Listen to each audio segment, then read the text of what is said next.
Okay, I'd like to call the Corporate Services Committee to order and ask anybody to declare pecuniary interest either now if it rises down the agenda.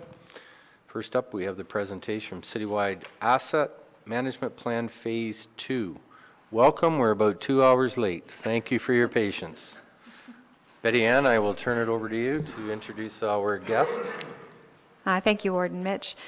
We're very pleased this morning to welcome Gabe Metron. He's the Regional Director with Public Sector Digest, and in particular the Citywide Software Solutions. And I've invited Shelley McDermott. Shelley is our capital asset analyst, and Shelley has done an immense amount of work with Citywide, and also want to recognize Ryan Samsworth with social housing and his work along with Shelley on this. And we're very excited to be able to present this plan today.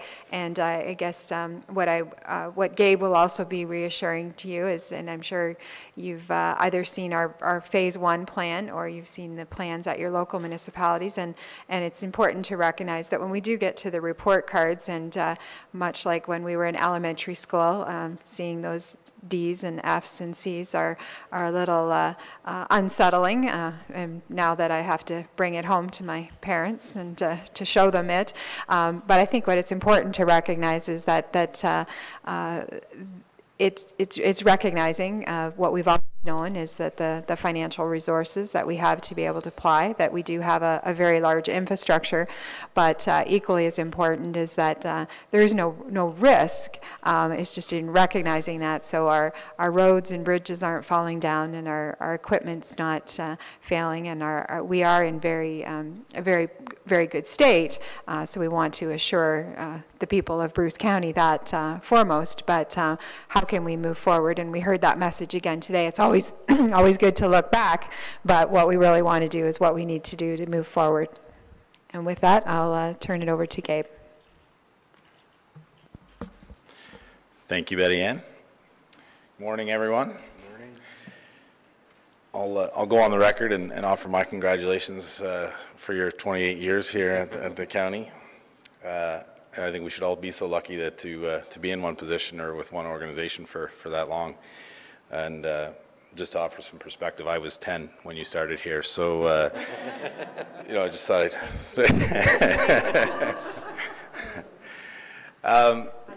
so I thought I'd throw that out there because what I'm about to talk about is somewhat boring but at the same time very relevant. And what we try to do in our presentations is put some perspective around the document that you have in front of you, trying to help you understand what that information means, and that's really what I'm here today to talk about. And I think Warden Tulin, I was in Huron-Kinloss there a couple weeks ago, and that was really the first of the new wave or the 2015 asset management plans within Bruce County that have been presented, and I'm sure I'll see most of you over the coming months to present your local AMPs. So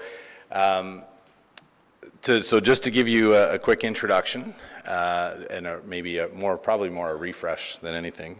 Just a button on the side. There we go. So Public Sector Digest is, again, that's the parent company. We do research, we do webinars, lots of things around everything related to public sector, and primarily in Canada, but obviously lots of research outside of our borders. Technology, that's our brand name under Citywide Software. We also have a new tool, FMW, that's come under our umbrella as well, that does municipal budgeting. And then our advisory, which is really what we're talking about today. Asset management plans, water rate studies, that sort of thing. So to put some perspective around asset management plans, for those of you, I think we did most, if not all, of the first version of AMPs back in 2013. As a corporation, we've done just over 150 AMPs now across the country. So a lot a lot more understanding even than what we had 3 years ago, 4 years ago. And I think that you will see this document starts to portray the information in even a different manner and a better manner than what we had done originally. So it's an ever-growing process, evolving process. I'm sure you've heard that before, asset management. The data is continuing to get better, and as Betty Ann stated, staff here, Shelley, Ryan, have done a great job at continuing to put more, to build the data, to build the database into what we really need to be able to do some further analysis and better planning going forward. So again, I'll just breeze through this one too, because I'm sure you've seen these 7 questions, but again, just as a refresh, what do you own and where is it? What is it worth? Those are those first 2 major questions of asset management, and that was PSAB 3150 that staff went through, 6-7 years ago or more. And the rest of it is really, as we're building through, this is the steps that we're going to get to that last question: how do you ensure sustainability? So, certainly with respect to a lot of your categories, there is condition and performance information available, so that's good. What needs to be done, I'll show you. There are some better analytics and analysis that we've been able to put into the software for your data to say, here's a life cycle of a road, and here's, instead of just that, hey, we built this road in 1980 and it needs to be replaced in 1990. Well, that's not really the way it works. So we've been able to do some more analysis around that. And then obviously, how much will it cost? That's always, but we'll get to that. So asset management as a discipline, a few quick pointers on this. It's processes, procedures, and practices to assist and define the management of your infrastructure, really achieving the total lowest cost of ownership. I mean, that's what we want to do. We want to be efficient with what we're doing and what we're providing as services. And then the other side of that too is really, well, how do you know if you are achieving that total lowest cost of ownership, or how do you know how you're doing? So really getting into performance measurements and establishing those baselines so you can report back, and staff can report back to you and ultimately the citizens as how you are doing with your infrastructure. And then asset management as a discipline. So I really like this slide because I'm starting, I've seen it more here at the county versus some other municipalities, but it's a team effort, and it has to involve all departments. It's not a finance thing, it's not just an engineering thing, and it's not that siloed approach where everybody kind of manages their own thing. I think what you are seeing now with sort of, you can have a champion. Finance is really been the champion historically here for the asset management discipline so far, but I've seen the other departments getting involved with their data, ultimately putting in their input as well too, and continuing to build upon that. So I do see some positives within the county as far as that side of things go, because there are certainly, and I'm sure you may hear at when I'm visiting your local municipality, there are some challenges on that in getting everyone to buy in and participate. So some good things happening here. So we'll jump right into it. I joked with staff, I said, I don't know why you guys pulled a picture from Cancun to put on the cover of your AM. That's up near Tobermory, so very nice cover picture. So we're going to start off with replacement value assets, and this graph just really takes a look at, and it's probably not much of a size to most to see, with bridges and roads. We know that. So again, that to rebuild everything in one shot. These are new reports that we put into the AMPs and when you've seen some growth within the municipality. And I think there's one obvious highlight that we can use on this graph, and that's that 2001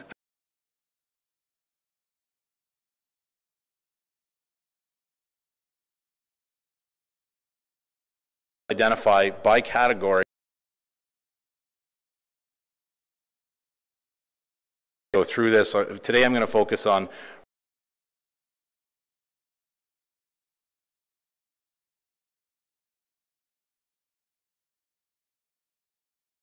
the three highlighted categories that I'll focus on today. So same infrastructure. Again, that's just what we're trying to do. That message to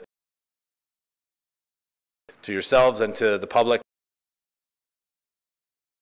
Here's a different way of looking at it versus, you know, hey, I just drive on the road, and we need to put some perspective around that. So when we look at things from that high level, it starts to give us a better understanding. So your again, not much has changed. We've put some information in here. So you have 652 kilometers of rural road, 38 kilometers of urban base road, and then it's broken down into the different types of surfaces that you have. And again, just to help, you know, drive some perspective as to how much you do own as a municipality. Historical investment. So you can see here, we've seen a great deal of investment. That dark blue color there is your rural.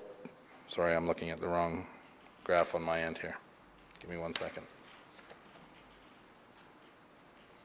Yeah, I got it. So that's it, the base rural investment.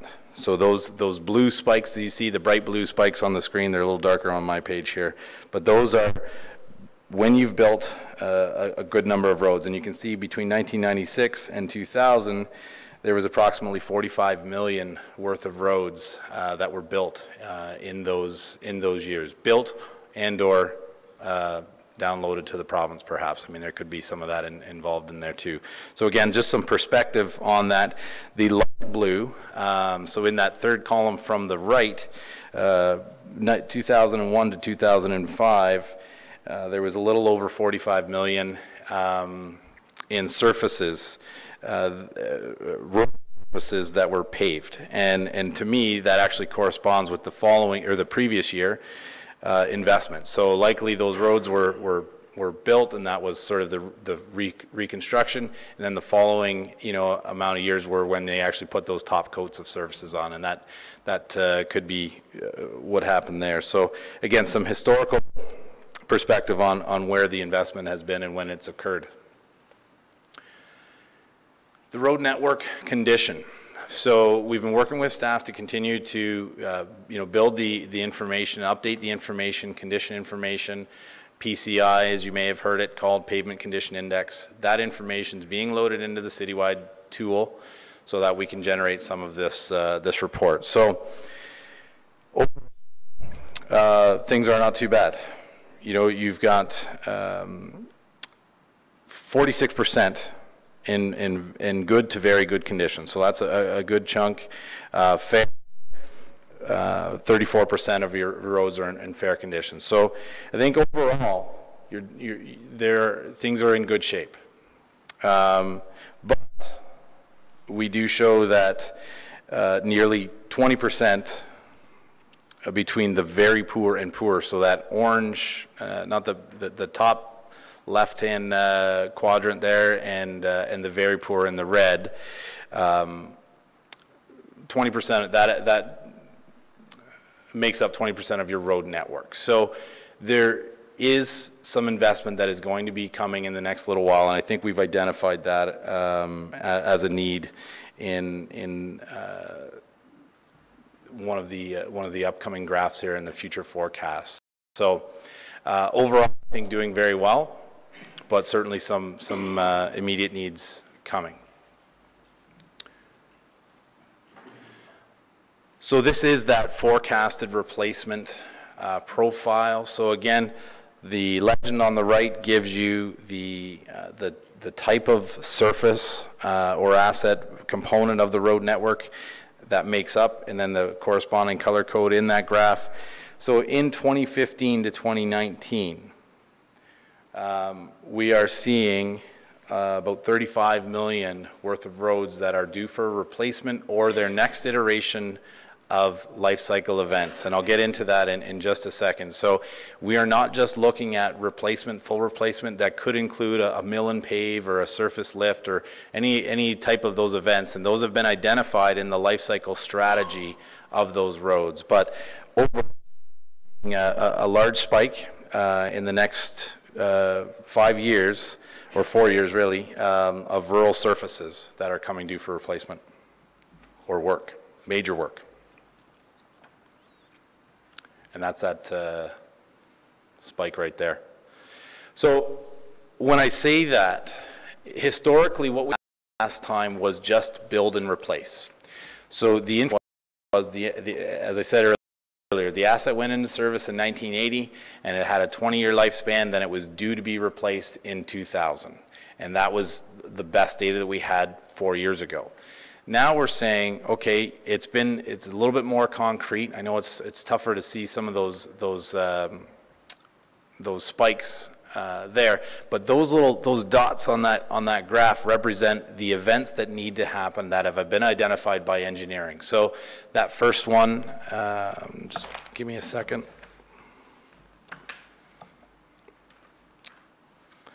The first dot there in year 5.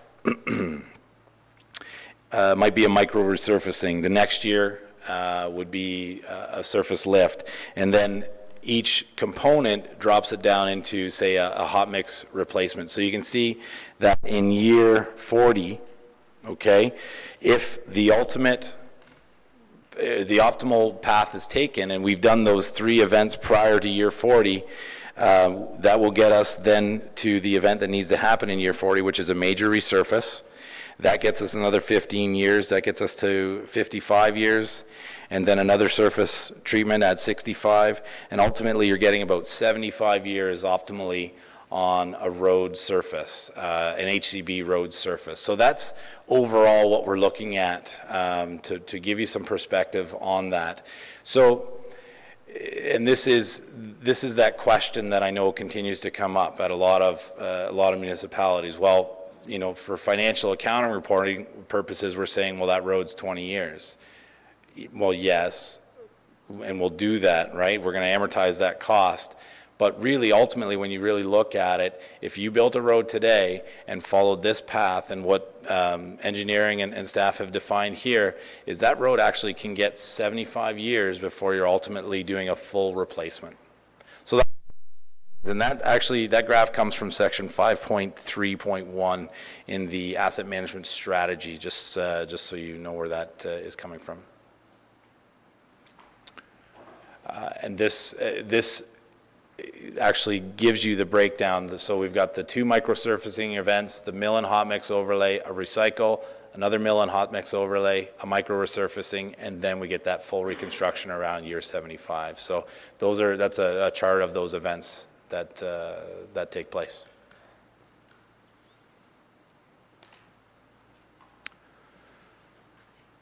Any questions on roads? We can save the questions to the end, or I can take some questions now on roads if there are any. Any questions or comments? Okay. So we'll jump into bridges. There are 83 bridges, 74 culverts within the county's purview.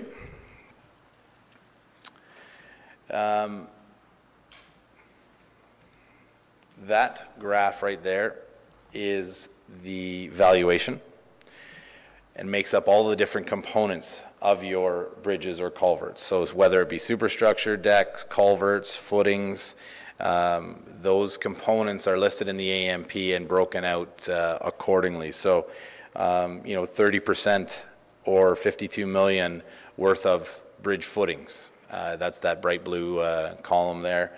Or decks account for 22% or 36 million worth of your network. So just to give you an idea of what that graph means there. Overall, bridges and culverts worth an estimated 163 million overall.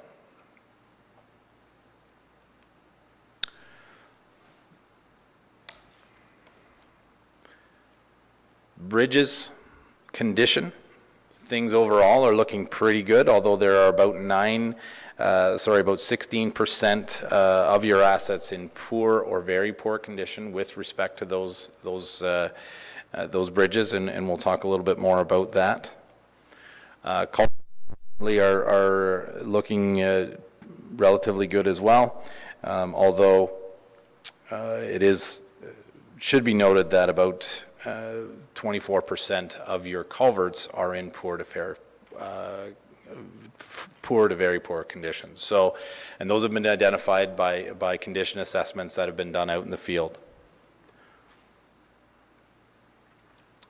So forecasted need, that takes us to our next our next graph. Forecasted needs in the coming years. We are seeing a bit of a backlog, and so I know there might be a question about the backlog. What does that mean? And that really means that those are assets that are past either their useful life or even their condition index, and saying, look, those are immediate needs. So that backlog accounts for just about $8 million in the backlog for bridges.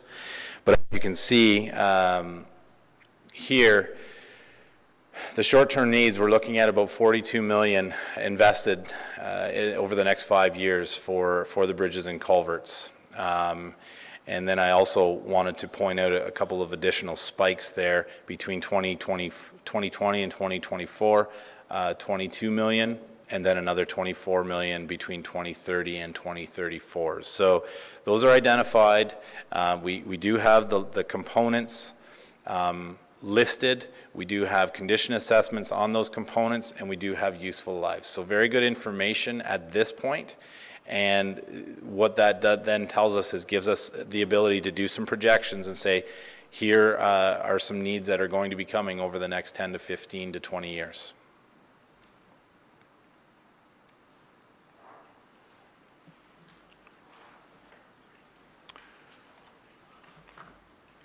Social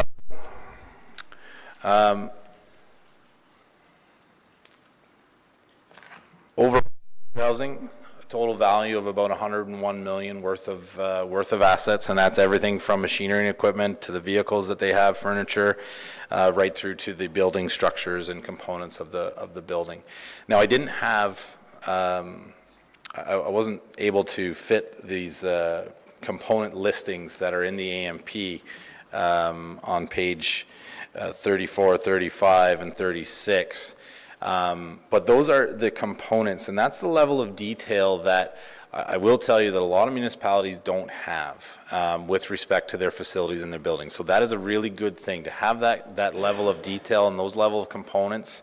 That's very good. So, you know, looking at building interiors and building mechanical, site services, and then getting down into those what we call subcomponents or sub-elements of assets, it's very good information.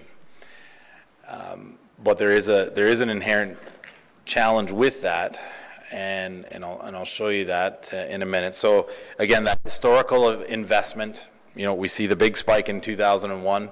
Somebody won the lottery and bought a whole bunch of buildings for your citizens. We then see some more again in 2011 and 2014 with some historical investment in the building structures. So likely you're familiar with some of those that work that has been done. So what I wanted to do here was just highlight two components. So it's age-based information. So what that is saying, okay, well, if we have a roof, you know, we've had to assign a 10 or 15 or a 20-year useful life to that. So we are showing here that there's close to 45% of your assets in social housing that are in poor to very poor condition. But conversely, we also have, and why I showed that remaining useful life chart, you also have 45% that show that they're over 10 years of useful life remaining. So what I'm trying to highlight by showing you those two different things and stress the importance of those condition ratings and really starting to get into some investment in the resources, the necessary resources to gather that condition information. And that's not just for social housing, that's really for any category that doesn't have that condition information or assessment information, because without that information it's really difficult to pinpoint what your replacement needs are going to be, because the useful lives of the assets, it's a big variable. And to give you an example on that, Shelley and I were talking about it this morning, a road in Bruce County is going to last and have a different life cycle than a road in Windsor. And that's just simply based on climate. Traffic obviously plays a factor as well too. So not only with roads, but with every asset type, there are different life cycles. Computers, now that's a lot more simple. You know, a computer here lasts as long as a computer down in Windsor, but I guess it depends on the user too, right? So I think a 70-year-old might get a lot more use out of a computer than a 15-year-old. But just, again, I wanted to show that as a comparison and give you some perspective around that information and quantify that while things may look okay, we don't really know until some further investigation is done. So, again, just another highlight.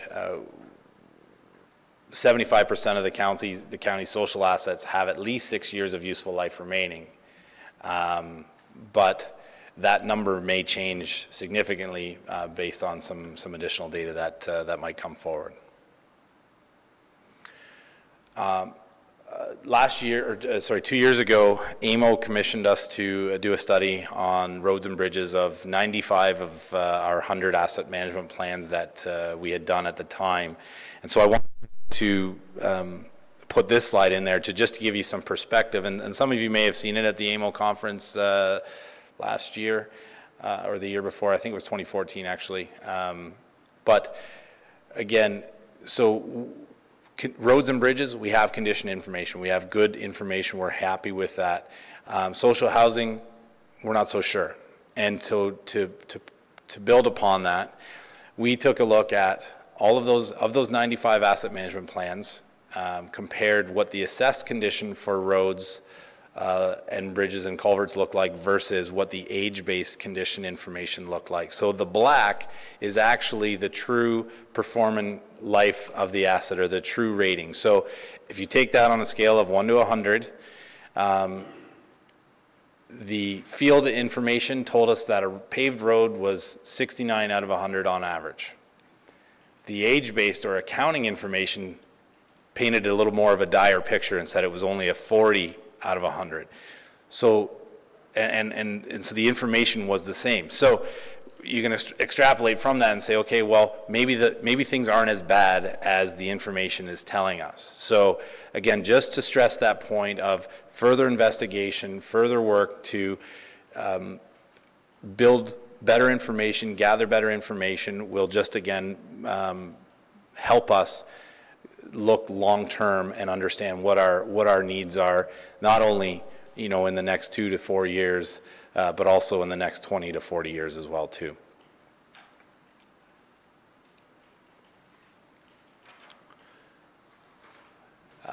So social housing, you know, the forecasted needs, again, I put this graph in here to be consistent with the other two categories.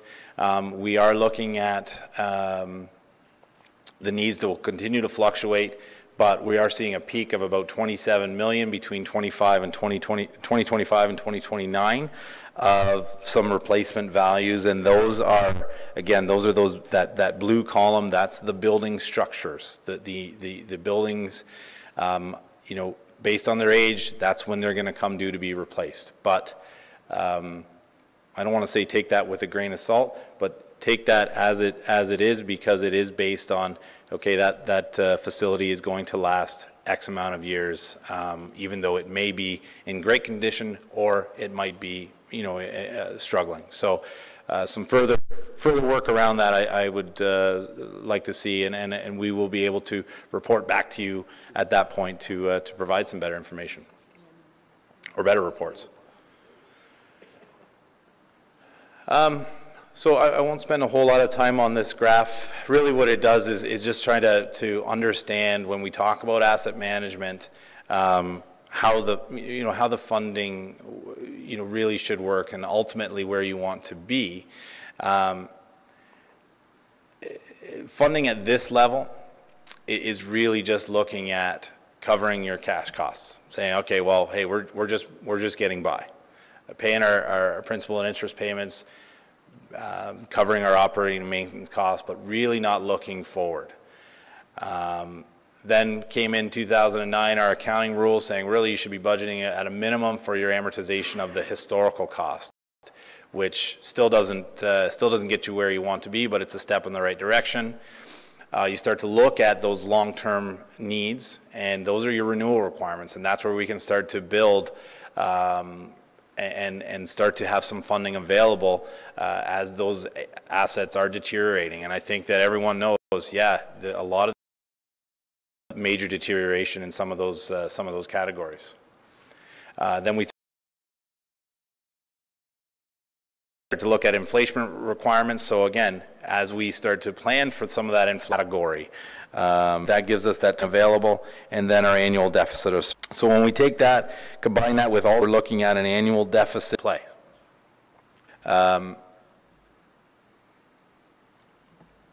Based on 16 revenue of $1 million, this chart highlights where the increases really need to be made to make up that.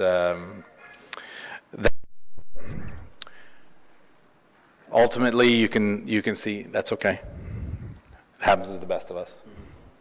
Ultimately, you can see that roads and bridges. Again, we know it. They take the biggest chunk, but a total portion. The portion of the total increase for bridges accounts for 22%, 39% of the total increase that needed is allocated to roads.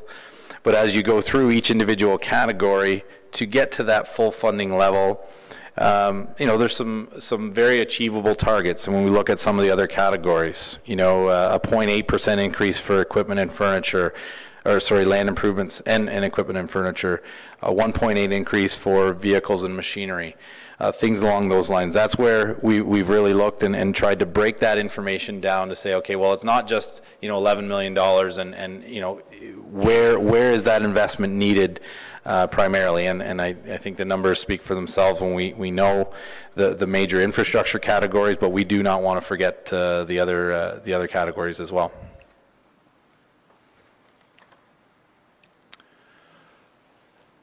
So, further, I couldn't put every slide in here or every chart and graph, but the table 6.3 in the AMP gives you, we looked at things over a 5, 10, 15, or 20-year time span to really look at what is our best option.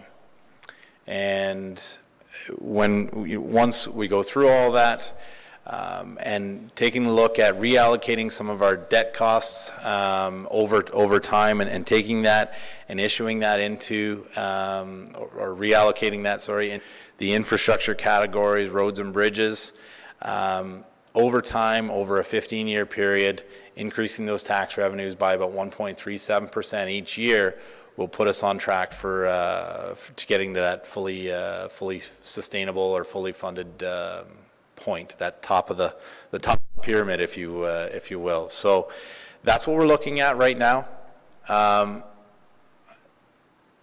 I think that number was different from the last time, the first AMP, but again, this covers everything now.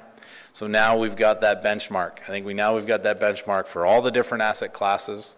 But that number, for the next little while, it's going to be a bit of a moving target. And so just to give you an idea, there are assets that, may or may not have been inventoried yet. And communities, our clients across the country are still finding, believe it or not, you're finding bridges and culverts that, oh, we own that. or that's not our facility, or, those kinds of things. So we're continuing to see that. So that's one side of it. Your inventory is going to fluctuate a little bit. Our funding is going to fluctuate a little bit. Life cycles, the information is going to fluctuate a little bit. So that is a goal. It's a benchmark for us for right now for everything. Is it going to be 2% when you see me next time, or is it going to be 0.5%? I don't know, but that's going to depend on the information. But again, just to put some more perspective around that for you, it's not concrete, it's not set in stone, but it's our goal, it's our benchmark, and it's the best. It's it's using the best information that we have currently. I wanted to throw these last couple slides in just to finish up. Again, why are we doing this? Why go through all this? It's not to check a box to say that you're compliant with the provincial requirements. I want to stress that there are benefits, and you can see that through better alignment between public works and engineering and finance. Again, getting those teams together, continuing to work forward, and continuing to review the management practices and policies and better align those with the goals of the municipality, of the strategic plan, of those items. Asset management is not going to go away. You're going to see me more and more. You're going to see lots of more presentations at the different conferences and things like that. So it is a key component and a necessary component to the future management of the municipality, and to this point to all the local municipalities as well too. So that's my presentation. That's a quick summary of the AMP. I'll leave it open to any questions. Thanks, Gabe. Questions or comments from committee?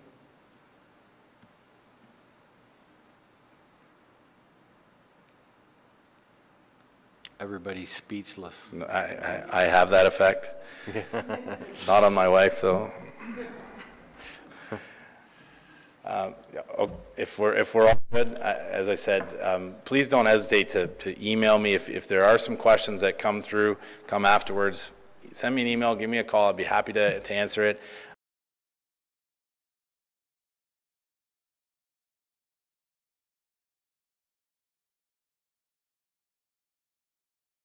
I know your staff, they're well versed in this subject as well too, so lean on them if you do have any questions going forward. But we certainly appreciate the opportunity to work with staff, and look forward to continuing the relationship. Thank you for your presentation. Thank you. There is a staff recommendation. Do I have a mover and seconder? Mike Milt. Any discussions on the recommendation? Hearing none, all those in favor, opposed if any, that is carried. Thank you. Would you like to break for lunch? No, says Mel, well, you can stay then.